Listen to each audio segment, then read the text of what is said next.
In this video, we're going to talk about positioning your pattern on the glass. Before we start to do any cutting, remember, don your safety glasses. When you're cutting with texture, don't be intimidated. Texture isn't going to mess up your cut. What is going to mess up your cut is if you try to cut on the textured side. So if you are cutting a pattern out, this is the pattern we're going to cut, and this, the star, is the top of the pattern. So we're always going to cut on the smooth side of the glass. What if you want the textured side to present in your project? Okay, well that's fine. You're not going to cut on the textured side. You're going to flip your pattern piece and you're going to cut on the smooth side. All right? So in effect, what that means is that this part, the textured side, will present. So again, thinking about what I said earlier about doing your most difficult cut first, it's important that when you put your pattern piece down, it's very tempting, if you have a straight line, to orient your pattern piece on a straight edge, right? I mean, that seems to make sense to everybody. But if you look at that, then in effect, you've already done that cut first. And your most difficult cut is the inside curve, the concave curve. So 2 reasons. If you do orienting the pattern on the edge of the glass, what's going to happen is you've done that cut first, in effect, right? So now if you screw up this more difficult cut, you got nowhere to go. You have nowhere to back up to. If it's positioned like this, so that the more difficult cut is towards the edge and you screw it up, that's okay. Just back up. That's the first thing. The second thing is, if you put it oriented on this edge, this straight edge, it leaves you a much smaller girth that's protecting your harder cuts. So for instance, on an inside curve like this, it could much easier break right across here because there's nothing behind it to support it. If you orient it like this and make your more difficult concave cut, there's all this glass supporting it. Likewise, if you look at the tip up here, if you have it oriented on this side, then when you go to make this cut, there's nothing supporting that tip. If you orient it like this, so that you make that cut, there's all this glass supporting that tip. Okay? So I've talked enough, so let's just glue it down. When we glue down, it's always good to glue on a separate piece of paper so that your chips that come off aren't going to be sticking to the table. And I'm going to glue this one. I'm assuming that I want my texture to present, so I'm going to glue on the front of the pattern, flip it over. I'm cutting on the smooth side of the glass, but in effect then, when we're done, we'll have the textured side up. Okie doke.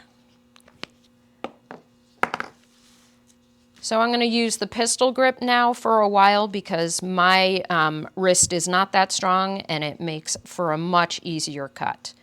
So the very first thing we're going to do is, this is a little bit of a deep inside curve, not terrible, but let's just shorten that up a little bit. Again, because the glass wants to break straight, we're going to take this off, flat side up on your grosing pliers, down and away.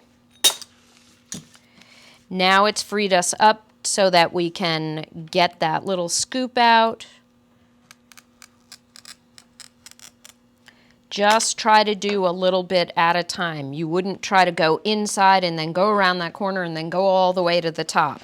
Just a little bit at a time. So again, flat side up on your grosing pliers, hold from one end or the other, take it away. If you ever score and you feel like you haven't gotten enough pressure on the score, Don't go back and go over your score. That'll trash your cutter.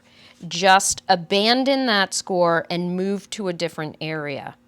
Now, when you're cutting against a pattern, what's really nice is that you can actually see the edge of the pattern really well as it gives you a physical edge that you can be cutting against. So again, we want to try to do a score edge to edge. So I'm going to start here now. And I'm just going to go around this circle just to the point where it feels a little uncomfortable, and then I radiate it off. Again, flat side up, down and away, get rid of it. Come back. I'm going to start again at that point, and I'm just going to go straight up.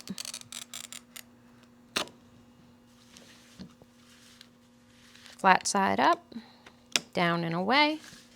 Now if we take a look at it, if I had lined this up again against this edge, this point, which is skinny and fragile, may have broken off. So that presents a situation where you've safeguarded that.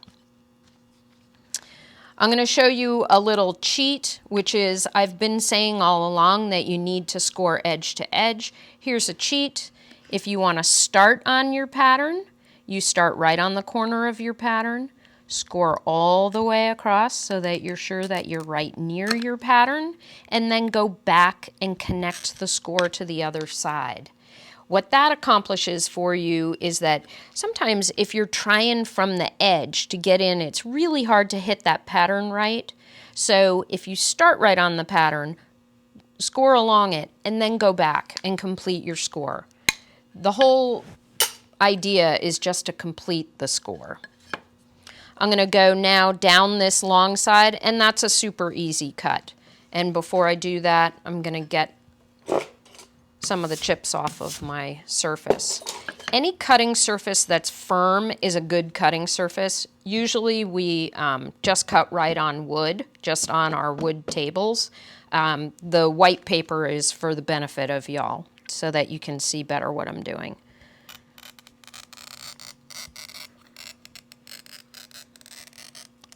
Notice the sound of the score. It's very gentle. Doesn't matter. Now I'm not going to start from this end to break it off because that's really skinny and there's nothing to hold on to. So I'm going to start from this end. I could either do it with my hands, or if I had chosen to, I could have done it with my running pliers. Okay, and then at that point, you'd either go to the grinder, if you had a grinder, or if you didn't, you could take your grazing pliers and again, curve side up, just kind of a very gentle dragging against that edge, and it would take off. You can see it takes off some of the stuff. Not as nice as a grinder would do. If you found this video helpful, please like us and subscribe to our channel, and stay tuned for the next one. In this video, we're going to speak about, what are we speaking about?